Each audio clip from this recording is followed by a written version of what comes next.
है आज आपसे बातें करने का मौका दिया। तो परमेश्वर का धन्यवाद जो है आज ये मौका दिया है जो है परमेश्वर के वचन को आपके सामने रखने का। और किस तरह से हम देखेंगे कि परमेश्वर का जब हम भय मानते हैं तो परमेश्वर किस तरह से हमारे पीढ़ी से पीढ़ी तक जो है उनकी अगुवाई करता है और उनकी देखभाल करता है। उन बातों को हम लोग सीखेंगे। तो चलिए प्रार्थना करते हैं और आगे हम जानेंगे कि परमेश्वर हमसे आज क्या बातें करना चाहते हैं। धन्यवाद करते हैं प्रभु यीशु, आज जो प्रभु परमेश्वर वचन आप देंगे, प्रभु परमेश्वर आप सहायता करना और प्रभु परमेश्वर आपका वचन 30 ने 60 ने 100 गुना हमारे जीवन में कार्य करे प्रभु। और हम भी, हमारे बच्चे और हमारे बच्चों के बच्चे भी प्रभु, वो भी लोग आशीषित हो जाए और आपके वचन में बढ़ते जाए। यीशु के नाम से प्रार्थना करते हैं, आमीन, हालेलुया। वो वचन कहता है व्यवस्था विवरण उसका 6वां अध्याय 1 से लेकर कुछ वचनों को मैं आयतों को आपके सामने रखने जा रहा हूँ, हम पढ़ेंगे।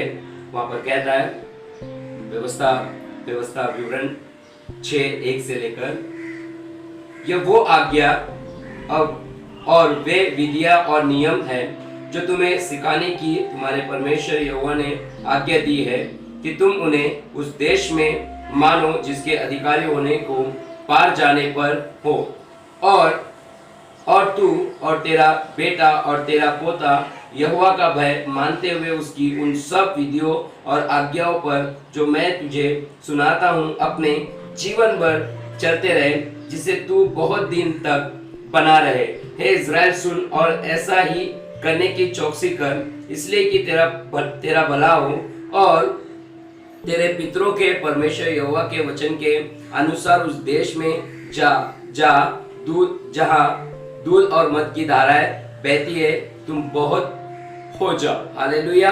तो यहाँ पर परमेश्वर का वचन कह रहा है जो है, एक बात जो है मुझे बहुत ही जरूर ये बातों को ध्यान देना। दूसरा वचन कहता है, और तू और तेरा बेटा और तेरा पोता यहोवा का भय मानते हुए उनकी सब विधियों और आज्ञाओं पर जो मैं तुझे आज सुनाता हूँ अपने जीवन भर चलते रहे। आमीन। तो हालेलुया। तो यहाँ पर आज जैसे मेरा विषय है कि परमेश्वर के भय मानना या परमेश्वर के पीछे चलना, तो सबसे पहली बात जो है, मुझे परमेश्वर के साथ में ईमानदारी से, मुझे परमेश्वर के साथ में जो है भय के साथ में चलना बहुत जरूरी है। जब मैं परमेश्वर के साथ में ईमानदारी से या और परमेश्वर का भय मानते हुए चलूंगा तो मुझे देखकर जो है मेरी संतान भी वही चीज़ों को करेगी और मेरी संतान भी वो बातों को करेगी। और परमेश्वर का वचन वही कहता है कि तू और तेरा बेटा और तेरा पोता जो है मेरी इन सारी आज्ञाओं को मानते रहना, उन सारी बातों को जो है करते रहना। उसी बात और वही बात जो है 7वें अध्याय में 9वां वचन भी वहां पर कहता है, इसलिए जान रख कि तेरा परमेश्वर यहोवा ही परमेश्वर है। ये विश्वास योग्य ईश्वर है जो उससे प्रेम रखते और उसकी आज्ञा मानते हैं, उनके साथ वो 1000 पीढ़ी तक अपनी वाचा का पालन करता और उन पर करुणा करता रहता है। तो परमेश्वर का वचन क्या कह रहा है, देख रहे, जब हम परमेश्वर की बातों को मानते हैं, जब परमेश्वर का भय हम लोग मानते हैं, तो परमेश्वर हमारे 1000 पीढ़ी तक जो है उनको जो है आशीष करता है, उनके जीवन में जो है कार्य करता है। और परमेश्वर जो है वो कुछ नहीं चाहता हमसे, क्योंकि आज हमारे पास जो भी कुछ है वो सब कुछ परमेश्वर का है। परमेश्वर सिर्फ ये चाहता है कि हम सिर्फ अपने पिता के पास उसके साथ में बने रहे और उसकी बातों को मानते रहे और उसके साथ में जो हम लोग आनंद उठाए। परमेश्वर एक परिवार को चाहता है। आमीन। तो पुराने नियम से जो उत्पत्ति की किताब से मैं कुछ उदाहरण को आपको बताना चाहता हूँ और आपको बताना चाहता हूँ कि जो परमेश्वर के साथ चलने वाला व्यक्ति, उसके पीढ़ी में जो है किस तरह से जो है लोग कार्य करते हैं, और जो परमेश्वर के साथ में नहीं चलने वाला व्यक्ति, उसके पीढ़ी में जो है लोग किस तरह से कार्य करते हैं। और आपने कई बार सुना होगा कैन के बारे में, हाबिल के बारे में। कैन और हाबिल के बारे में आपने सुना है। किताब 4वां अध्याय, उत्पत्ति की किताब 4वां अध्याय, वहां पर 8वां वचन कहता है, तब कैन ने अपने भाई हाबिल से कुछ कहा और जब वे मैदान में थे तब कैन ने अपने भाई हाबिल पर चढ़कर उसे घात किया। तब यहोवा ने कैन से पूछा, तेरा भाई हाबिल कहाँ है? उसने कहा, मालूम नहीं, क्या मैं अपने भाई का रखवाला हूँ? तो यहाँ पर आप देख रहे हैं कैन ने अपने ही सगे भाई को जो है वहां पर जो है खत्म कर दिया और अपने ही जो है एक ही खून के जो दो भाई थे और जो है अपने भाई को जो है मारने के लिए उसको कोई भी हिचकिचाहट नहीं हुई, अपने भाई को जो है मारने के लिए उसके अंदर कोई भी जो है ऐसे दर्द नहीं हुआ। और वो जो है ये सारी जो है जब भावनाएं आ जाती है ये परमेश्वर की ओर से नहीं है। जो है अंधकार जो है जब हमारे जीवन पे हावी हो जाता है, जब अंधकार हमारे जीवन में जो है वो जो है वर्चस्व करने लग जाता है, उस वक्त जो है हमारी बुद्धि काम नहीं करती है, उस वक्त जो है हमारी समझ काम नहीं करती है और उस वक्त हमारी आत्मा पूरी तरह से मरी हुई होती है और हम वो काम करते हैं जो परमेश्वर के विरोध में है। और कैन के बारे में जो है, कैन जो है एक छोटी सी बात के लिए जो है कि कैन की भेंट को जो है स्वीकार नहीं किया गया था और हाबिल की जो है भेंट को स्वीकार कर दिया था। उस वजह से जो है कैन ने जो है अपने सगे भाई को जो है मार डाला। और मैं आपको बताना चाहता हूँ, और परमेश्वर जो है उससे नाराज हो जाता है, परमेश्वर जो उसको वहां से निकाल देता है, परमेश्वर जो उसको भगा देता है और वहां पर उसका नाम भी पड़ जाता है भगोड़ा। कैन के बारे में भगोड़ा। मगर आगे अगर हम बढ़ेंगे तो कैन जो है विवाह करता है, कैन जो है विवाह करता है और मैं आपको बताना चाहता हूँ कि कैसे कैसे जो है उसकी पीढ़ी बढ़ी और उसके पीढ़ी में लोग जो है क्या क्या काम करने लगे, है ना। एक 15वां वचन जो है आपको मैं बताना चाहता हूँ, उसके बाद आगे हम लोग बढ़ेंगे।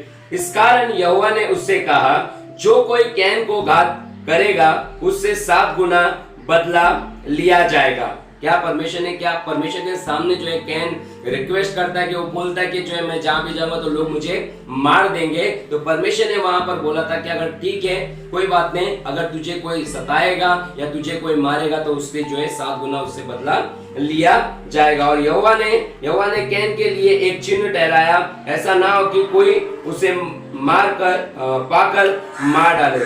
तब कैन यहोवा के सम्मुख से निकल गया और नोद नामक देश में जो अदन के पूर्व की ओर है रहने लगा।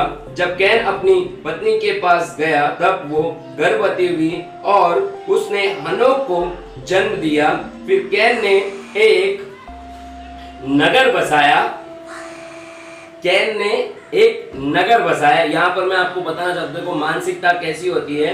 कैन ने एक नगर बसाया और उस नगर का नाम अपने पुत्र के नाम पर हनोक रखा। तो यहाँ पर देखो ये शुरुआत है कि उसके मन में जो है परमेश्वर कहीं पर भी कार्य नहीं कर रहा। पहले उसने अपने भाई की हत्या कर ली और जब उसने प्रॉपर्टी बनाना शुरू कर दिया तो प्रॉपर्टी में जो है कहीं पर परमेश्वर का नाम नहीं, उसने प्रायोरिटी किसको दिया, अपने बेटे को दिया और अपने बेटे के नाम पे जो है उसने जो है नगर को बसाया। आगे हम जाते हैं, देखो पढ़ते हैं 18वां वचन कहता है, हनोक से इराद उत्पन्न हुआ और इराद से मयूएल उत्पन्न हुए और मयूएल से मतुशेल और मतुशेल से लेमेक उत्पन्न हुए और लेमेक ने 19वां वचन, लेमेक ने 2 स्त्रियां ब्याली। क्या कह रहे हैं यहाँ पर, 2 स्त्रियां ब्याली। देखो यहीं से शुरू हो जाती है जो है परमेश्वर के विरोध में काम करना। लेमेक ने 2 स्त्रियां ब्याली जिनमें से एक का नाम आदा और दूसरी का नाम सिला रखा। तो यहाँ पर समझ पा रहे हैं आप लोग, पहली बात अपने भाई की हत्या की, दूसरी बात जो है अपने बेटे के नाम पर जो है उसने घर बसाया और आगे उसकी पीढ़ी जैसे बढ़ती है, लेमेक उसका बेटा होता है और लेमेक ने भी जो है 2 बीवियां जो परमेश्वर के वचन के खिलाफ है। परमेश्वर ने जो है आदम को और आदम के लिए उसकी पत्नी हवा को बनाया था, मगर यहाँ पर जो है लेमेक ने क्या किया, एक नहीं 2 पत्नी बिया ली। और आगे हम लोग बढ़ते देखो और उसके पूरे वंशावली को आप देखोगे तो वहां पर आपको समझ में आ जाएगा। और सिला ने भी तुबाल कैन नामक एक पुत्र को जन्म दिया। वो पीतल और लोहे के सब धार वाले हथियार का गढ़ने वाला हुआ। तो यहाँ पर देख रहे हैं जो उसके बेटे हुए थे आगे, है ना, बेटे हुए थे, वो भी क्या काम कर रहे हैं। यहाँ पर कहीं पर भी आपको नहीं दिख रहा है कि लोग परमेश्वर के बारे में कुछ बात कर रहे हैं। यहाँ पर कहीं पर भी नहीं दिख रहा है कि लोग जो है परमेश्वर का भय मान रहे हैं। यहाँ पर आप देख रहे हैं कि वो अपने ही बिजनेस में, अपने ही नगर में फंसे हुए हैं और जो है और ऐसे चीज बना रहे, क्या बना रहे, हथियार बना रहे, लड़ने के लिए हथियार बना रहे, एक दूसरे को मारने के लिए हथियार बना रहे। क्योंकि कैन ने भी जो है अपने भाई को हत्या किया था, कैन ने भी अपने भाई को, और उनके वंश भी लोग क्या कर रहे हैं, हथियार बना रहे ताकि जो है एक दूसरे को मारे। और आगे देखो जो है लेमेक क्या कहता है। लेमेक कहता है, और लेमेक ने अपनी पत्नियों से कहा, हे आदा और हे सिला मेरी सुनो, हे लेमेक की पत्नियों मेरी बात पर कान लगाओ। मैंने एक पुरुष को जो मुझे चोट लगाता था, अर्थात एक जवान को जो मुझे घायल करता था, घात किया। तो यहाँ पर देख रहे लेमेक ने भी जो है क्या किया, एक व्यक्ति को जो है जो उसको थोड़ा सा चिढ़ दिला रहा था या उसे जो है परेशान कर रहा था, और उसने जो है उससे कोई बातचीत ना की, तो कोई सुलह नहीं किया, सीधे जो है उसको घात कर दिया। और घात करने के बाद जो है वो जो है उसको गलती का एहसास नहीं हो रहा है, अपनी पत्नियों के सामने वो अपनी वाहवाही कर रहा है कि एक व्यक्ति मुझे सता रहा है और मैंने उसको घात कर दिया। वो अपने आप में सोच रहा है कि मैंने बहुत बड़ा तीर मार दिया, मैंने बहुत बड़ा जो है काम कर लिया। और वहां पर देखो आगे क्या कहता है, और अपनी पत्नी से कह रहा है, जब कैन का बदला 7 गुना लिया जाएगा तो लेमेक का 70 गुना लिया जाएगा। परमेश्वर ने कैन से वाचा बांधी थी कि जो कोई भी तुझे मारेगा तो उसे 7 गुना लिया जाएगा। मगर यहाँ पर लेमेक जो है अपने पिता से भी बढ़कर जो है बोल रहा है, जो है मेरे पिता को 7 गुने वाला, मगर मुझे अगर कोई मारेगा तो परमेश्वर उसको 70 गुना मारेगा, 70 गुना मारेगा।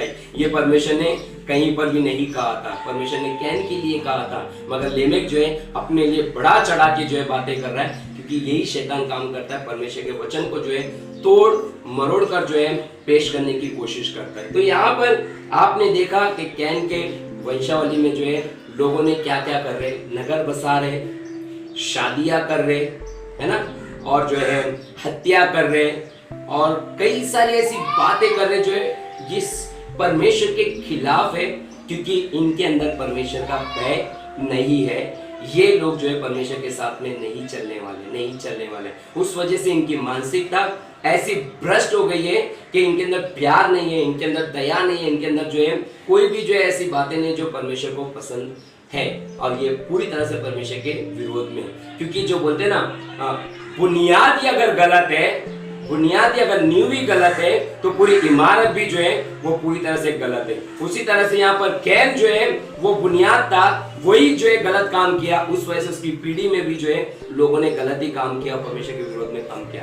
और उसी तरह से जो है कैन ने क्या किया, अपने भाई को हाबिल को मार डाला, मगर परमेश्वर ने हाबिल के जगह पे परमेश्वर ने और एक जो है आदम को जो है बेटा दिया, जिसके बारे में जो है 5वें अध्याय में वहां पर कहता है। अब मैं आपको इस वंशावली में बताता हूं। देखो इस वंशावली में लोग कैसे परमेश्वर के प्यार में बढ़ रहे थे, कैसे परमेश्वर के भय में बढ़ रहे थे, कैसे परमेश्वर उनके साथ में रह रहा था, और कैसे परमेश्वर उनके जीवन। 4था अध्याय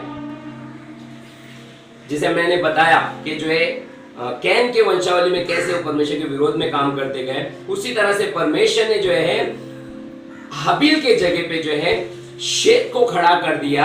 और देखो वहां पर 25वां वचन कहता है, आदम अपनी पत्नी के पास फिर गया और उसने एक पुत्र को जन्म दिया और उसका नाम ये कह के शेत रखा, परमेश्वर ने मेरे लिए हाबिल के बदले जिसको कैन ने घात किया एक और वंश ठहरा दिया है। शेत के भी एक पुत्र उत्पन्न हुआ और उसका नाम एनोश रखा। उसी समय से लोग यहोवा से प्रार्थना करने लग गए। हालेलुया।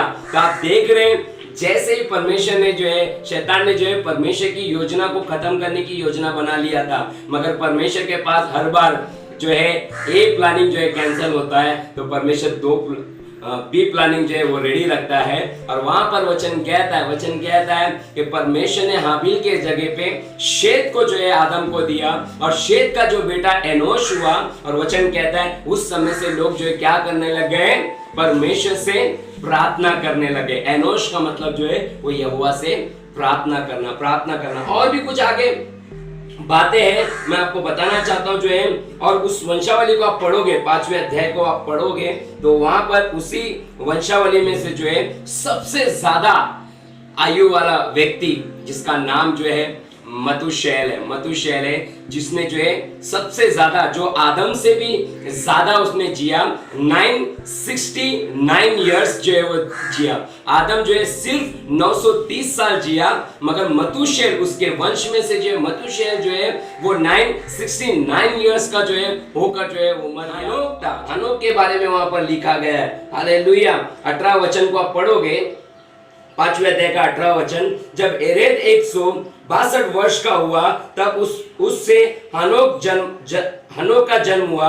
हनोक के जन्म के पश्चाताप एरेद 800 वर्ष जीवित रहा और उसके और भी बेटे बेटियां उत्पन्न हुए। इस प्रकार एरेद की कुल आयु 962 वर्ष की हुई, तत्पश्चात वो मर गया। जब हनोक 65 वर्ष का हुआ तब उससे मतुशैल का जन्म हुआ। मतुशैल के जन्म के पश्चाताप हनोक 300 वर्ष तक परमेश्वर के साथ में चलता रहा और उसके और भी बेटे बेटियां उत्पन्न हुए। इस प्रकार हनोक की कुल आयु 365 वर्ष की हुई। हनोक परमेश्वर के साथ साथ चलता था, फिर वो लोप हो गया क्योंकि परमेश्वर ने उसको उठा लिया। हालेलुया। तो यहाँ पर आप देख रहे हैं 300 साल तक जो है वो परमेश्वर के साथ में लगातार चलता रहा। मैं क्यों बताना चाह रहा हूं, क्योंकि शेत की वंशावली जब हुई तो शेत की वंशावली में लोग परमेश्वर का भय मान रहे थे, परमेश्वर की आज्ञा को मान रहे थे, परमेश्वर से प्रार्थना कर रहे थे,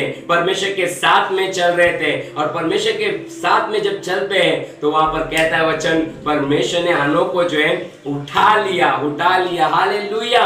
और उसी तरह से आगे हम लोग पढ़ेंगे, आगे जैसे हम पढ़ते जाएंगे, उसी जो है वंशावली 29 वचन 28 वचन कहता है, जब लेमेक 182 वर्ष का हुआ तब उससे एक पुत्र जन्मा। उसने ये कहकर उसका नाम नूहा रखा। हालेलुया। नूहा रखा। यहोवा ने जो पृथ्वी को श्राप दिया है उसके विषय ये लड़का हमारे काम में और उस कठिन परिश्रम में जो हम करते हैं हमको शांति देगा। हालेलुया। और जो है नूह के बारे में जो है ज्यादा बताने की जरूरत है, आप सब लोग जानते हैं नूह एक ऐसा व्यक्ति, तो समझ रहे आप बात को। शेत के वंशावली में ऐसे बड़े बड़े जो नायक लोग पैदा हुए, परमेश्वर से प्रार्थना करने वाले, परमेश्वर के साथ में चलने वाले, लंबी आयु जीने वाले और जो है अपने लोगों को शांति देने वाले, अपने लोगों को जो है बचाने वाले और पूरे जो है संसार को आगे लेकर जाने वाले, जो है सबको जो है मनुष्य जाति को और बढ़ाने के लिए नूह का बाइबल बताती है। बाइबल अगर 6ठे अध्याय में जाते तो परमेश्वर पूरी पृथ्वी को नाश करना चाह रहा था। परमेश्वर जो पूरी पृथ्वी को बनाकर पछता रहा था और उसने तय कर लिया कि मैं पूरी पृथ्वी को जो है नाश कर दूंगा। मगर एक व्यक्ति को देखा जिसका नाम क्या था, नूहा था। और जो है नूहा एक धर्मी व्यक्ति था, क्योंकि जो है उसका जो है न्यू जो है वो धर्मी व्यक्ति था। हालेलुया। नूह जो शेत जो है परमेश्वर का भय मानने वाला व्यक्ति था, इसलिए नूह भी जो है परमेश्वर का भय मानने वाला व्यक्ति था। और नूह के जरिए जो है उसके पूरे परिवार जो है बचाया गया। और नूह के जो है बेटे होते हैं शेम, हाम और यापेत। हालेलुया। जो है नूह, उसकी पत्नी, 3 बेटे, उसकी बहू जो है वो जहाज में 8 लोग जो है बच जाते हैं। और उस 8 लोगों की वजह से आज हम लोग यहाँ पर है। हालेलुया। शैतान ने जो है परमेश्वर की योजना को खत्म करने की कोशिश किया था, मगर परमेश्वर ने जो है, परमेश्वर का अनुग्रह हमारे ऊपर है। नूह को परमेश्वर ने बचा के रखा, उस वजह से आज मैं और आप यहाँ पर है। तो चर्च में आपको बताना चाहता हूँ, आज मैं आपको जो है यही बात मैं समझाना चाह रहा हूँ कि आज जो है आपके परिवार का भविष्य आपके हाथ में है, आपके बच्चों का भविष्य आपके हाथ में है, आपके पीढ़ी का भविष्य जो है आपके हाथ में है। आज आप कैसे परमेश्वर के साथ में चल रहे हैं, आज आप परमेश्वर के साथ में कैसे जी रहे हैं, आज आप परमेश्वर का भय कितना मान रहे हैं। अगर आज आप परमेश्वर के साथ में जो है पूरी तरह से ईमानदारी से आप चलोगे तो आपकी जो आशीष है आपके बच्चों तक, आपके बच्चों से बच्चों तक। इसीलिए वचन कहता है, इब्रानियों की किताब जो है वहां पर जो है, गलातियों की किताब जो है 3 अध्याय में जो है वहां पर कहता है, अब्राहम की तमाम आशीष यीशु मसीह के द्वारा मुझ तक पहुंचती है। हालेलुया। यही जो है धर्मी व्यक्ति नूह की वजह से जो है आदम, हम जो है अब्राहम तक पहुंचते, अब्राहम से लेकर जो है दाऊद तक पहुंचते, दाऊद से लेकर जो है यीशु मसीह तक पहुंचते हैं और यीशु मसीह से वो आशीष हम तक आ जाती है। हालेलुया। क्योंकि परमेश्वर, मैंने पहले ही वचन बताया था, मैं तुम्हारे जो है बेटों पर, तुम्हारे पोतों पर, तुम्हारे 1000 पीढ़ी पर जो है मैं आशीष करूंगा। और वो परमेश्वर कभी बदलता नहीं, वो परमेश्वर कभी झूठ बोलता नहीं है। उसकी आशीष तब से लेकर अब तक मेरे जीवन में हर दिन वो मुझे देता है। तो चर्च में आपको एक छोटा सा एग्जांपल देकर जो है ये वचन को मैं समाप्त करना चाहता हूं। अगर इंजन सही ट्रैक पे है तो तमाम डब्बे भी जो है सही ट्रैक पर रहेंगे। अगर इंजन ही गलत जगह पे चले जाएगा तो उसके सारे तमाम जो डब्बे भी है वो भी जो है तहस नहस हो जाएंगे। तो इंजन जो है आप है, मैं। आज जो है मुझे निर्णय लेना है कि हम परमेश्वर के साथ में पूरी ईमानदारी से, पूरे भय के साथ में चलेंगे। और देखो, परमेश्वर वही आशीष हमारे बच्चों को, हमारी पीढ़ी को भी देगा। आमीन, हालेलुया। तो आज जो भी गलत काम किए, जो भी हमसे पाप हुए, जो भी हमने इसके पहले जो है परमेश्वर के विरोध में बातें किए, तो आज पश्चाताप करें और परमेश्वर से कहेंगे, परमेश्वर जिस तरह से जो है हनोक तेरे साथ में 300 साल चला, जिस तरह से जो है एनोश के समय से लोगों ने प्रार्थना करना शुरू किया, जिस तरह से मतुशैल की जो है आयु को तूने बढ़ाया, परमेश्वर आज मुझे भी तू बना। आप प्रार्थना कीजिए और मैं आशा करता हूँ इस वचन के द्वारा परमेश्वर ने आपको आशीष किया है और आपके द्वारा आपके परिवार को भी आशीष करेगा और आपके परिवार के द्वारा परमेश्वर हमारे देश को आशीष करेगा। Hallelujah, hallelujah. तो प्रभु आपको इस वचन के द्वारा आशीष करे। अगर आप आशीषित हुए इस वचन के द्वारा, परमेश्वर ने आपसे बातें किया है, तो प्लीज जो है इस वीडियो को और भी लोगों तक जो है आप लोग पहुंचाइए, आपके दोस्तों तक, आपके परिवार तक, ताकि वो लोग भी जो है परमेश्वर के भय में चले, परमेश्वर की आज्ञा को माने, ताकि उनका भी जो है जीवन बदल जाए। और आपने अभी तक जो है चैनल को सब्सक्राइब नहीं किया है तो सब्सक्राइब कर लीजिए। अगर आपको कुछ भी पूछना है तो आप लोग जो है कमेंट सेक्शन में जाकर जो है वहां पर आप टाइप कर सकते हैं, कुछ भी आप पूछ सकते हैं, या तो जो है फेसबुक पर जो है वहां पर मुझे आप जो है बातें कर सकते हैं। प्रभु यीशु इस वचन के द्वारा आप सबको आशीष करें। God bless you. Bye bye.